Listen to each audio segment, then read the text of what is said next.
कालका गांव, जहां हर शाम सूरज ढलते ही चौपाल पर गांव की धड़कनें गूंज उठती थीं।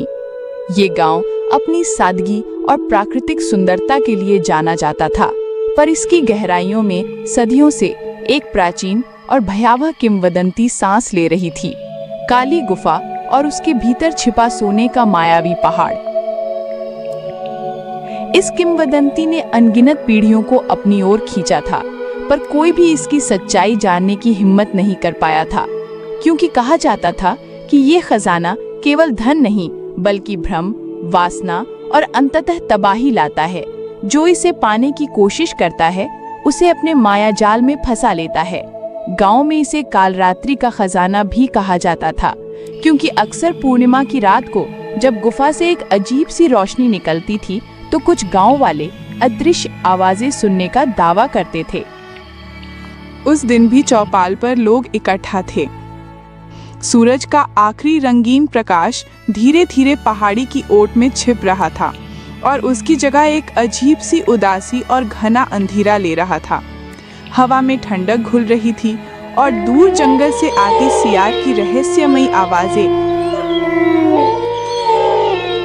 और उल्लुओं की भयानक बोली माहौल को और डरावना बना रही थी, जैसे वे किसी आने वाले खतरे की सूचना दे रहे हों। आग की लपटें नाच रही थीं, उनकी रोशनी में हर चेहरे पर एक अलग कहानी लिखी जा रही थी। कोई आशा की, कोई निराशा की और कोई छिपी हुई महत्वाकांक्षा की। हर चेहरे पर एक अजीब सी बेचैनी थी, मानो वे किसी अनहोनी का इंतजार कर रहे हों या किसी अदृश्य शक्ति के प्रभाव में हों। एक कोने में हरिया बैठा था, 30 साल का एक मेहनती किसान। उसकी फटी पुरानी धोती उसकी गरीबी की कहानी कहती थी, पर उसकी आंखों में एक अजीब सी चमक थी, लालच की चमक, एक बेहतर भविष्य की उम्मीद की चमक।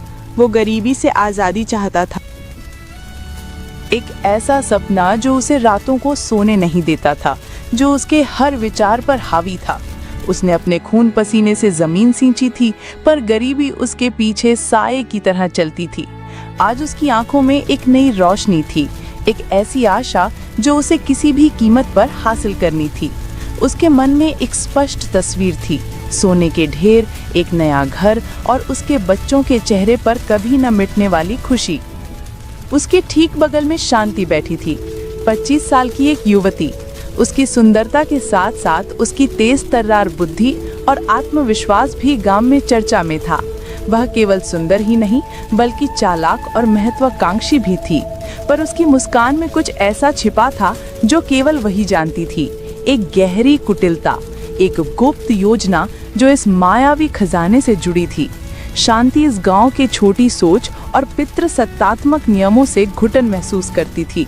वह कुछ बड़ा करना चाहती थी, कुछ ऐसा जो उसे इस गांव की सीमाओं से परे ले जाए, एक ऐसी शक्ति हासिल करे जो उसे किसी पुरुष के अधीन न रखे। उसकी महत्वाकांक्षा उसके भीतर एक आग की तरह जल रही थी, और इस आग को बुझाने का एकमात्र तरीका उस खजाने को हासिल करना था। वह पुरुषों के वर्चस्व को तोड़ना चाहती थी, और ये खजाना उसके लिए एक अवसर था, एक हथियार था। गांव का सबसे बुजुर्ग और अनुभवी व्यक्ति बंसी आग के करीब बैठा था। उसकी सफेद दाढ़ी और झुर्रियां सदियों के ज्ञान और अनगिनत चेतावनियों का प्रतीक थीं। उसकी आंखें, जो अक्सर उदास रहती थीं, आज एक अजीब से भय से भरी थीं, क्योंकि वो जानता था कि कुछ कहानियां सिर्फ कहानियां नहीं बल्कि मायावी जाल होती हैं, जो इंसान को उसके ही लालच में फंसा लेती हैं। बंसी ने अपनी जिंदगी में कई लोगों को इसी गुफा के लालच में खोया था, और उन सबकी अंतिम चीखें उसके कानों में आज भी गूंजती थीं। उसके भीतर एक गहरी उदासी थी, एक भविष्यवाणी का डर था, जैसे वो अपने सामने किसी अनहोनी को देख रहा हो। वो जानता था कि ये खजाना सिर्फ शरीर नहीं बल्कि आत्माओं को भी निगल जाता है। और फिर था ठाकुर साहब, गांव का सबसे रसूखदार आदमी। उसकी मूंछों पर ताव, उसकी रौबदार आवाज और उसकी आंखों में दिखने वाली सत्ता की भूख, सब ये बताते थे कि वो गांव का निर्विवाद राजा है। वो किसी भी कीमत पर अपनी ताकत और प्रभाव को बनाए रखना चाहता था, और ये मायावी खजाना उसके लिए अपनी सत्ता को और मजबूत करने का एक स्वर्णिम अवसर था। ठाकुर साहब को लगता था कि गांव में हर चीज पर उसका अधिकार है, और ये खजाना भी इससे अलग नहीं था। वो इसे अपनी जागीर मानता था, जिसे कोई और छूने की हिम्मत भी नहीं कर सकता था। उसके लिए ये केवल धन नहीं बल्कि अपने प्रभुत्व को स्थायी बनाने का एक साधन था। वो जानता था कि अगर ये खजाना उसके हाथ लग गया तो कोई उसे चुनौती नहीं दे पाएगा। बंसी काका, ये सोने का पहाड़ वाली बात सच है या बस गांव वालों की बनाई कहानी? मैंने सुना है कि जंगल के उस पार काली गुफा में एक ऐसा खजाना है जो गांव की सारी गरीबी मिटा सकता है। हरिया के हाथ कांप रहे थे। उसके माथे पर पसीने की बूंदें थीं। वो अपने सूखे होठों को जीभ से गीला करता है। उसकी नसें फड़क रही थी। उसे लगा कि ये गुफा उसे बुला रही है, उसके सपनों को पूरा करने का वादा कर रही है। हरिया, ये कहानी मेरे बाप दादों से चली आ रही है। मेरे परदादा ने भी इसकी बात की थी और मेरा अपना भाई भी इसी के लालच में खो गया। काली गुफा में खजाना तो है पर उसे पाने की कीमत कोई नहीं जानता। जो भी उस गुफा में गया कभी वापस नहीं आया। वे सिर्फ पत्थर बन जाते हैं। उनकी आत्माएं गुफा में भटकती रहती हैं। वो रुकता है और आग की लपटों की ओर देखता है। उसकी आंखों में डर और रहस्य का मिश्रण था, जैसे वो अपने सामने किसी बुरी आत्मा को देख रहा हो। उसकी आवाज में एक गहरी चेतावनी थी, एक निराशा। गुफा शापित है हरिया, शापित। वो सिर्फ दौलत नहीं देती, वो तुम्हारी आत्मा भी छीन लेती है। तुम्हें मायावी भ्रम में फंसाकर हमेशा के लिए अपना गुलाम बना लेती है। ऐसा कहा जाता है कि गुफा के भीतर प्राचीन आत्माएं निवास करती हैं जो लालची इंसानों का इंतजार करती हैं। बंसी को अपने भाई की अंतिम चीखें याद आती हैं जो हवा में घुल गई थीं और उसे लग रहा था कि ये इतिहास फिर दोहराया जाएगा। काका, आप भी ना डराने की बातें करते हैं। ये सब पुरानी कहानियां हैं जो डरपोक लोगों के लिए बनाई गई हैं। अगर खजाना है तो उसे निकालना चाहिए। हम सब यहाँ गरीबी में मर रहे हैं। सोने का पहाड़ मिल जाए तो गांव की तकदीर बदल जाएगी। वह अपनी चुनरी ठीक करती है पर उसकी आंखें ठाकुर साहब की ओर चली जाती हैं, जैसे वह कोई गुप्त संदेश दे रही हो, एक अदृश्य इशारा। उसकी आवाज में एक अजीब सी उत्तेजना थी, मानो वह किसी गहरी योजना का हिस्सा हो। सोने का पहाड़ हमें उस दलदल से बाहर निकाल सकता है जिसमें हम सब फंसे हैं। कौन मूर्ख होगा जो ऐसी दौलत को ठुकरा दे? शांति के मन में ठाकुर साहब के प्रति एक गहरी नापसंदगी और प्रतिद्वंद्वता थी। वह जानती थी कि यह खजाना उसके लिए स्वतंत्रता का मार्ग है। खजाना हो या ना हो, ये गांव मेरा है। इस गांव का हर कण मेरा है। अगर कोई उस गुफा में जाने की सोचेगा तो पहले मेरी इजाजत लेनी होगी और मेरी इजाजत के बिना कोई पत्ता भी नहीं हिल सकता। वो अपनी मूंछों पर हाथ फेरता है और सबको घूरता है। मैंने सुना है कि गुफा में सिर्फ सोना नहीं बल्कि कुछ और भी है। कुछ ऐसा जो इंसान को पागल कर देता है, कुछ ऐसा जो उसकी आत्मा को खा जाता है, उसे खोखला कर देता है और उसे अपने मायावी जाल में फंसा लेता है। शायद वही शापित आत्माएं जिनकी बंसी बात करता है। उसकी आवाज में एक अधिकार था, एक धमकी थी। उसकी आंखें हरिया और शांति पर ठहरती थीं, मानो वो उन दोनों के मन में उठ रहे विचारों को भांप रहा हो। ठाकुर साहब के लिए ये खजाना केवल धन नहीं था बल्कि शक्ति का प्रतीक था। चौपाल पर खामोशी छा गई, एक अजीब सी शांति जो तूफान से पहले आती है। आग की लपटें ऊंची हो रही थीं और जंगल से आती सियार की आवाज ने माहौल को और रहस्यमय बना दिया। हरिया की आंखों में लालच था। उसके मन में अपने बच्चों को बेहतर जीवन देने का सपना तैर रहा था, पर एक अनजाना डर भी था। शांति की मुस्कान में छल और एक गहरी साजिश थी।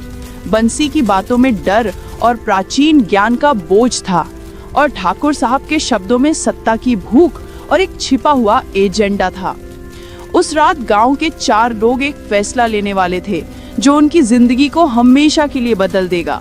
एक ऐसा फैसला जो उन्हें सोने के मायावी पहाड़ की ओर धकेलेगा, पर शायद हमेशा के लिए एक दलदल में फंसा देगा जहां से कोई वापसी नहीं थी। चौपाल की आग धीरे धीरे बुझ रही थी, जैसे उनके भविष्य की आशा भी मंद पड़ रही हो।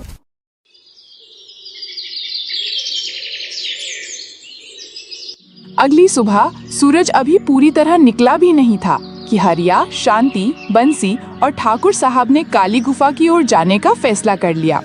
ये फैसला रात भर की लंबी और गहन बातचीत का नतीजा था, जहां हर किसी ने अपने गुप्त उद्देश्यों को छिपाते हुए एक दूसरे को प्रभावित करने की कोशिश की थी। उन्होंने अपनी चालें बिछाई थीं, अपनी इच्छाओं को परखा था और अंततः एक समझौता किया था जो वास्तव में एक अस्थिर गठबंधन था। गांव वालों को कुछ नहीं बताया गया था। ये सफर गुप्त था क्योंकि हर कोई इस मायावी खजाने को अपने लिए चाहता था। सुबह की धुंध अभी भी पेड़ों के बीच छाई हुई थी, जिससे रास्ता और भी रहस्यमय लग रहा था।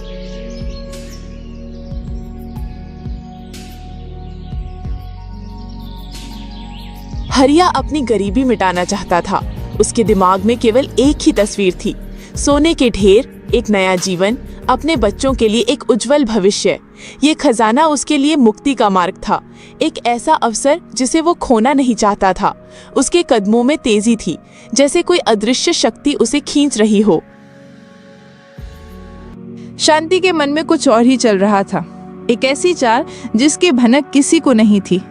उसका उद्देश्य सिर्फ दौलत नहीं था, बल्कि ठाकुर साहब को नीचा दिखाना और गांव में अपनी खुद की सत्ता स्थापित करना था।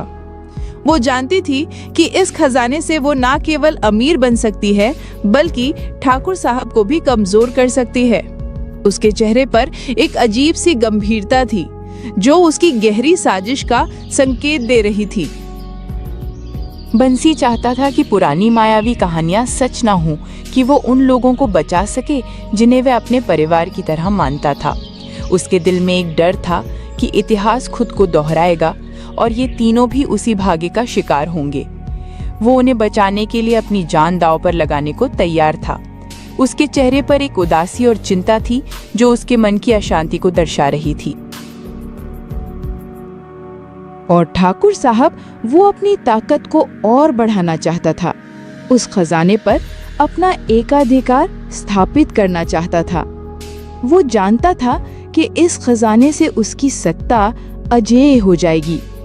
उसके कदम आत्मविश्वास से भरे थे, पर उसकी आंखें हरिया और शांति पर टिकी थीं, जैसे वो उन दोनों की हर चाल को भांप रहा हो। जंगल का रास्ता घना और खतरनाक था। पेड़ों की छाया इतनी घनी थी कि सूरज की रोशनी भी मुश्किल से पहुंच पाती थी, जिससे रास्ता और भी भयानक लग रहा था। हवा में मिट्टी और सड़ी हुई पत्तियों की गंध थी, जो एक अजीब सी घुटन पैदा कर रही थी, और वातावरण में एक अजीब सी ऊर्जा महसूस हो रही थी, जैसे जंगल खुद सांस ले रहा हो। हरिया के कदम भारी हो रहे थे। उसे हर सरसराहट पर डर लग रहा था। वो हर झाड़ी के पीछे किसी अदृश्य खतरे को महसूस कर रहा था। हर छाया उसे किसी भूत का आभास दे रही थी, मानो पेड़ों की शाखाएं उसे अपनी ओर खींच रही हों। शांति तेजी से आगे बढ़ रही थी। उसकी चाल में एक अजीब सी दृढ़ता थी, मानो वो किसी गुप्त शक्ति से प्रेरित हो या कोई अदृश्य शक्ति उसे आगे खींच रही हो। उसकी आंखों में एक चमक थी, जो उसकी योजना के सफल होने के आत्मविश्वास को दर्शाती थी। वो कभी कभार पीछे मुड़कर ठाकुर साहब की ओर देखती थी। उसके चेहरे पर एक हल्की मुस्कान थी, मानो वो उसे चुनौती दे रही हो। उसके मन में एक अजीब सी संतुष्टि थी, जैसे वो किसी बड़े खेल को जीतने वाली हो। बंसी धीरे धीरे चल रहा था। उसकी आंखें हर पत्ते और हर पेड़ को गौर से देख रही थीं, मानो जंगल खुद उसे कोई चेतावनी दे रहा हो, या पेड़ों पर बने अजीबोगरीब निशान उसे कुछ इशारा कर रहे हों।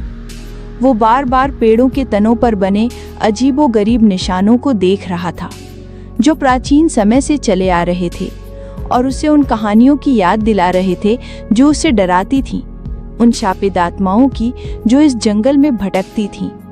उसे लग रहा था कि जंगल की हवा में कोई अदृश्य उपस्थिति है जो उन्हें गुफा की ओर धकेल रही है। ठाकुर साहब सबसे आगे चल रहे थे और उनकी आंखें हरिया और शांति पर टिकी थीं। वो एक शिकारी की तरह था जो अपने शिकार पर नजर रखता है और किसी भी चाल को बर्दाश्त नहीं कर सकता था। उसके मन में एक अजीब सी बेचैनी भी थी, पर उसने उसे अपने आत्मविश्वास के पीछे छिपा लिया था।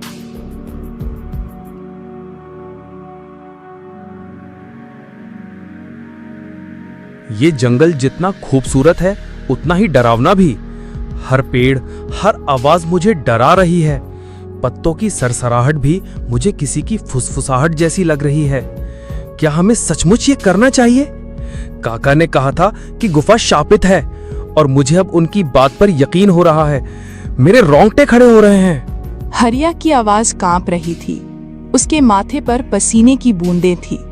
वो बार बार पीछे मुड़कर देखता, मानो कोई अदृश्य शक्ति उसका पीछा कर रही हो।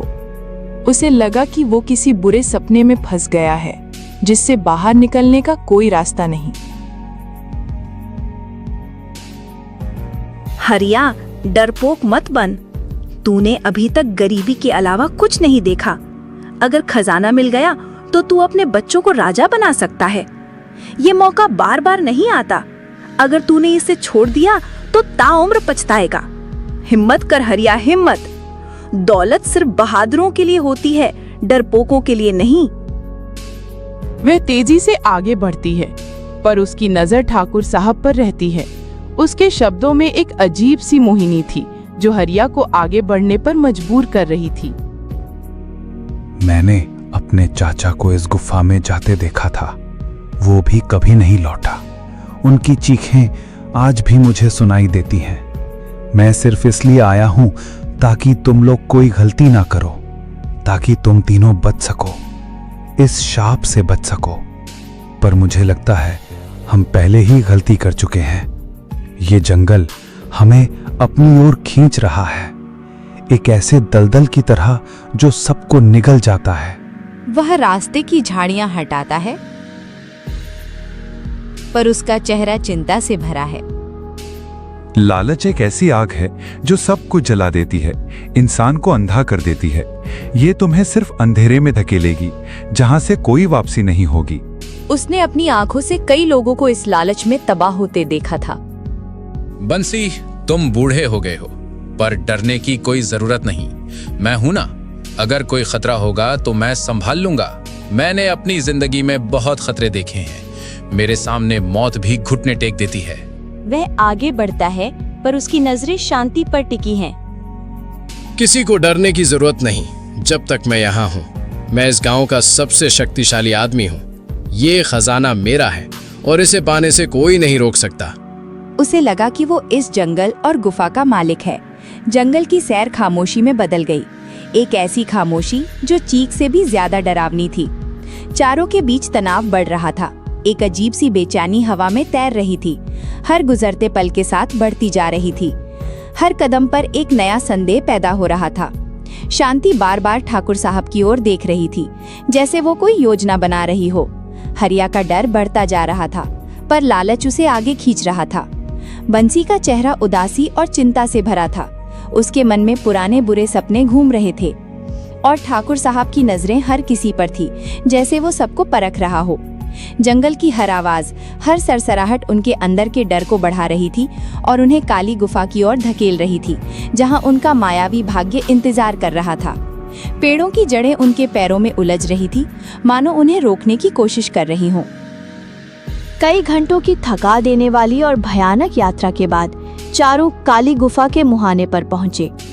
गुफा का मुंह एक विशालकाय काले पत्थर से ढका था, जिसके बीच में एक संकरा रास्ता था।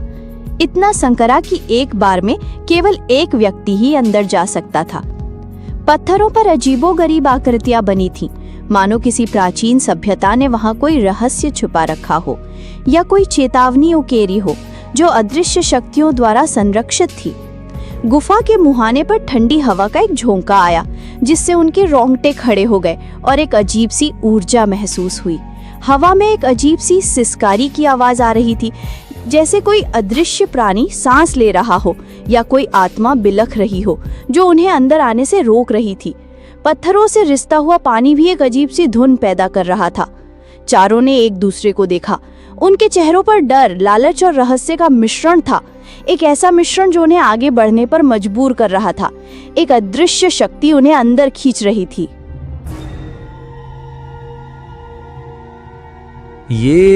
ये तो वाकई सोने का पहाड़ हो सकता है। देखो ये पत्थर, ऐसा लगता है जैसे ये गुफा कोई सदियों पुराना राज छिपा रही हो।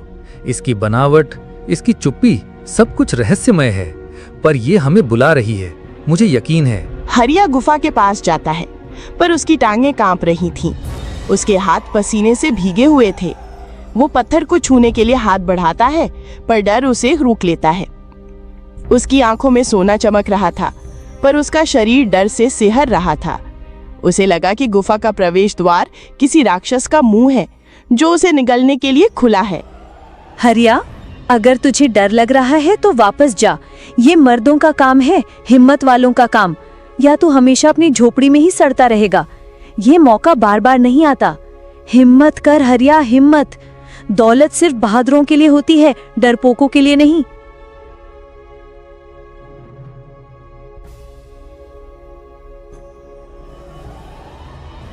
गुप्त दरवाजे के पीछे एक विशाल कमरा था, जिसमें सोने के सिक्कों और मूर्तियों का ढेर लगा था, जो आंखों को चकाचौंध कर रहा था।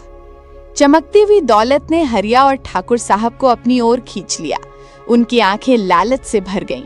वे अपनी सारी समझ भूल गए थे और अब केवल सोना ही उन्हें दिख रहा था। पर कमरे के बीच में एक प्राचीन मूर्ति थी, एक राक्षसी चेहरा जिसकी आंखें लाल रत्नों से बंधी थी, मानो वे खून से लथपथ हों और किसी को घूर रही हों, जो इस मायावी खजाने की संरक्षक थी। मूर्ति के पास एक पुराना कागज पड़ा था, जिस पर कुछ लिखा था, कुछ ऐसा जो किसी प्राचीन भाषा में था और जिस पर कोई मायावी संकेत था। बंसी ने उसे उठाया और पढ़ने की कोशिश की, पर उसकी आंखें चौड़ी हो गईं, उसका चेहरा पीला पड़ गया और उसके हाथों से पसीना छूट रहा था। उसे लगा कि उसने अपने पूर्वजों के शाप को फिर से जी लिया है। ये एक चेतावनी है। इस खजाने को छूने वाला कभी जीवित नहीं बचता। ये सोना नहीं, बल्कि एक मायावी जाल है। एक ऐसा जाल जिसे प्राचीन आत्माओं ने बिछाया है ताकि लालचियों को फंसा सकें और उनकी आत्माओं को अपनी दुनिया में कैद कर सकें। ये सब एक भ्रम है, एक माया जाल। जो भी इसे छूता है वो पागल हो जाता है और फिर उसकी आत्मा इस गुफा में भटकती रहती है। वो कागज को जमीन पर फेंक देता है। उसके हाथ कांप रहे थे। ये तुम्हें सिर्फ मौत देगा और कुछ नहीं। ये सब एक भयानक खेल है और हम इसके मोहरे हैं। काका, तुम्हारा दिमाग खराब हो गया है। ये सब बकवास है। ये सोना है और मैं इसे ले जाऊंगी। तुमने अपनी जिंदगी गरीबी में बिता दी, पर मैं ऐसा नहीं करूंगी। मैं अपनी किस्मत खुद बनाऊंगी। वह एक सोने का सिक्का उठाती है, पर तभी गुफा में एक जोरदार आवाज गूंजती है, जैसे कोई अदृश्य शक्ति जाग उठी हो या कोई प्राचीन दानव अपनी नींद से उठ गया हो। जमीन कांपने लगती है और दीवारों से धूल गिरने लगती है। जमीन कांपने लगी, गुफा की दीवारें हिलने लगी, पत्थरों की बारिश होने लगी और मूर्ति की आंखें चमकने लगी। उनकी लाल चमक पूरे कमरे में फैल गई। एक भयानक रोशनी में सब कुछ डूब गया। चारों के चेहरों पर डर छा गया। लालच अब डर में बदल चुका था। ठाकुर साहब का आत्मविश्वास हवा हो गया था। शांति का चेहरा सफेद पड़ गया। उसके चाल लड़खड़ाने लगी और वो खांसने लगी। हरिया पीछे हटने लगा। उसके मन में केवल भागने की इच्छा थी, पर गुफा का रास्ता बंद हो चुका था। बंसी हाथों को कसकर पकड़े खड़ा था। उसके होंठ कुछ बुदबुदा रहे थे, शायद कोई प्रार्थना। माहौल में एक अजीब सी घुटन थी और उन्हें लग रहा था कि ये उनकी आखिरी रात है, एक ऐसा जाल जिससे कोई नहीं बच सकता। गुफा में अंधेरा गहरा रहा था। रोशनी धीरे धीरे कम होने लगी थी और माहौल में एक अजीब सी घुटन थी। मूर्ति की आंखों से निकल रही लाल किरणें अब और तेज हो गई थीं। दीवारों पर नाचती परछाइयों को डरावना बना रही थीं, जो भयानक आकृतियों में बदल रही थीं, मानो गुफा में भूत नाच रहे हों। हवा में एक अजीब सी सड़ांध फैलने लगी थी, जिससे सांस लेना मुश्किल हो रहा था। हर गुजरते पल के साथ खतरा और गहरा होता जा रहा था और उन्हें अपनी मौत करीब दिख रही थी। दीवारों पर बनी प्राचीन नक्काशी अब जीवंत होने लगी थी। उनकी आंखों में चमक आ रही थी। तभी एक चौंकाने वाली घटना हुई। शांति ने तेजी से ठाकुर साहब की ओर हाथ बढ़ाया। उसकी आंखें लालच और क्रोध से चमक रही थीं। ठाकुर, तुमने मुझे इस्तेमाल करने की कोशिश की। तुमने सोचा कि मैं केवल एक सुंदर चेहरा हूं जो तुम्हें इस खजाने तक पहुंचाएगा, पर अब खेल खत्म। ये खजाना मेरा होगा। मैंने तुम्हें यहाँ तक लाने की योजना बनाई थी और अब मैं इसे अपने हाथों में लूंगी। तुम एक मूर्ख हो जो इतनी आसानी से धोखे में आ गया। ये मेरी जीत है। तूने मुझे कम आंका ठाकुर, यही तेरी सबसे बड़ी गलती थी। वहाँ हंसती है पर उसकी आंखों में डर भी है, एक डर जो लालच और शक्ति के नशे से पैदा हुआ था। उसकी हंसी गूंज रही थी, एक भयानक प्रतिध्वनि पैदा कर रही थी जो गुफा में तैर रही थी। शांति, तू मेरे साथ ऐसा करेगी? मैंने तुझे यहाँ लाया, तूने मुझे धोखा दिया, ये तेरी सबसे बड़ी गलती है। वह आगे बढ़ता है पर तभी एक अदृश्य शक्ति उसे पीछे ढकेल देती है। एक तेज आवाज गूंजती है, गुफा में प्रतिध्वनित होती है और ठाकुर साहब जमीन पर गिर पड़ता है। उसकी आंखों में विश्वासघात और मौत की दहशत थी। खून का एक छोटा सा पूल उसके शरीर के चारों ओर फैलने लगा और उसकी सांसें धीमी होने लगी। उसके शरीर से एक अजीब सी गंध आ रही थी, जैसे उसकी आत्मा उसे छोड़ रही हो। शांति, तूने ये क्या किया? तूने खून कर दिया। हम सब मर जाएंगे। हम सब यहाँ फंस गए हैं। ये शाप हमें नहीं छोड़ेगा। वह भागने की कोशिश करता है, दीवारों पर बने बंद रास्ते को देखता है, पर गुफा का रास्ता पूरी तरह बंद हो चुका था। उसका चेहरा डर से सफेद पड़ गया था, उसके हाथों से पसीना छूट रहा था और उसकी आंखें बेबसी से भरी थीं। उसे लगा कि वह एक जाल में फंस गया है और अब कोई नहीं बच पाएगा। मैंने कहा था, ये खजाना धोखा है, ये लालच का जाल है। अब हम सब इसका शिकार हो चुके हैं। इस गुफा ने कितनों को निगल लिया और आज हम भी उसी राह पर हैं। तुमने लालच की आग में खुद को जला लिया और अब ये आग हम सबको जलाएगी। कोई नहीं बच पाएगा। ये सब उस प्राचीन शाप का हिस्सा है। वो मूर्ति की ओर देखता है, जिसकी आंखें अब और तेज चमक रही हैं, मानो वो अपने शिकारों पर नजर रख रही हो, उन्हें अपने मायावी जाल में फंसा रही हो। मूर्ति से एक अजीब सी ऊर्जा निकल रही थी जो पूरे कमरे में फैल रही थी। तभी गुफा में एक अजीब सी रोशनी फैल गई, लाल और हरी, जो आंखों को चुभ रही थी, और एक अजीब सी ध्वनि पूरे कमरे में गूंजने लगी जो कानों को फाड़ रही थी, जैसे किसी भूत का रोना। मूर्ति की आंखों से लाल किरणें निकलने लगीं और सोने का ढेर पिघलने लगा। एक अजीब सी गैस में बदल रहा था, एक भयानक गंध पैदा कर रहा था। ये सोना नहीं बल्कि एक जहरीला मायावी पदार्थ था जो हवा में फैल रहा था, सांस लेने में दिक्कत पैदा कर रहा था, हर किसी के फेफड़ों को जला रहा था और उन्हें मौत के करीब धकेल रहा था। हवा में एक अजीब सी ठंडक आ गई थी जो उनकी हड्डियों तक जम रही थी। शांति खांसने लगी, उसके फेफड़े जल रहे थे, उसकी आंखें लाल हो गई थी और उसका चेहरा काला पड़ने लगा था। उसने अपने शरीर में एक अजीब सी पीड़ा महसूस की। हरिया बेहोश होकर गिर पड़ा, उसकी सांसें धीमी हो रही थी, उसका शरीर बेजान होता जा रहा था। बंसी मूर्ति के पास गया और उसने कागज को फिर से पढ़ा। उसकी आंखों में गहरी निराशा थी। कागज पर बने चित्र भी अब चमकने लगे थे और उनसे एक अजीब सी आवाज आ रही थी। ये शाप है, इस खजाने को छूने वाला कोई नहीं बचता। ये शाप है जो लालचियों को निगल जाता है। ये सिर्फ एक चेतावनी नहीं थी, ये एक सच्चाई थी। हम सब ने अपनी नियति खुद लिखी है। ये मायावी खजाना हमें अंदर तक खा गया है और अब हम भी इन्हीं दीवारों में भटकेंगे। वो जमीन पर बैठ जाता है, जैसे उसने हार मान ली हो। उसके चेहरे पर दर्द और पीड़ा थी और उसकी आंखों से आंसू बह रहे थे। उसकी सांसें उखड़ रही थीं और उसकी आंखों में एक अजीब सी चमक थी, जैसे उसने कोई भयानक सत्य देख लिया हो। गुफा की दीवारें ढहने लगीं, पत्थरों की बारिश होने लगी, एक भयानक गर्जना के साथ जो पूरे जंगल में गूंज रही थी और धरती कांप रही थी। शांति की चीखें गूंज रही थीं, पर कोई सुनने वाला नहीं था। उसकी आवाज़ दर्द और निराशा से भरी थी, एक ऐसी चीख जो उसकी आखिरी सांस थी। ठाकुर साहब की सांसें थम चुकी थी, उसकी आंखें खुली की खुली थीं। हरिया का शरीर ठंडा पड़ रहा था। बंसी ने आखिरी बार मूर्ति की ओर देखा। उसकी आंखों ने एक अजीब सी शांति थी, जैसे उसने अपनी नियति स्वीकार कर ली हो, और उसकी आंखें बंद हो गई। गुफा में अब सिर्फ खामोशी थी और जहरीली गैस की गंध जो सब कुछ निगल गई थी। एक भयानक और शांत अंत। पत्थरों की धूल में सब कुछ दब गया, जैसे वे कभी अस्तित्व में थे ही नहीं। काली गुफा फिर से खामोश हो गई, मानो उसने अपने सभी रहस्यों को अपने गहराइयों में दफन कर दिया हो। उसके अंदर का सोना, उसकी चमक, उसकी माया, सब कुछ गायब हो गया था। केवल अंधकार और सन्नाटा रह गया था, जो एक भयानक कहानी कह रहा था। पूर्णिमा की रात को गुफा से अभी भी एक अजीब सी चमक निकलती है, पर अब कोई उसके करीब जाने की हिम्मत नहीं करता। लालच और धोखा इंसान को अंधेरे में ले जाता है, उसे ऐसे रास्ते पर धकेल देता है जहां से वापसी का कोई रास्ता नहीं होता। सच्ची दौलत, सच्ची शांति और सच्चा सुख कभी भी आसान रास्तों से नहीं मिलते। वे परिश्रम, ईमानदारी और संतोष से प्राप्त होते हैं।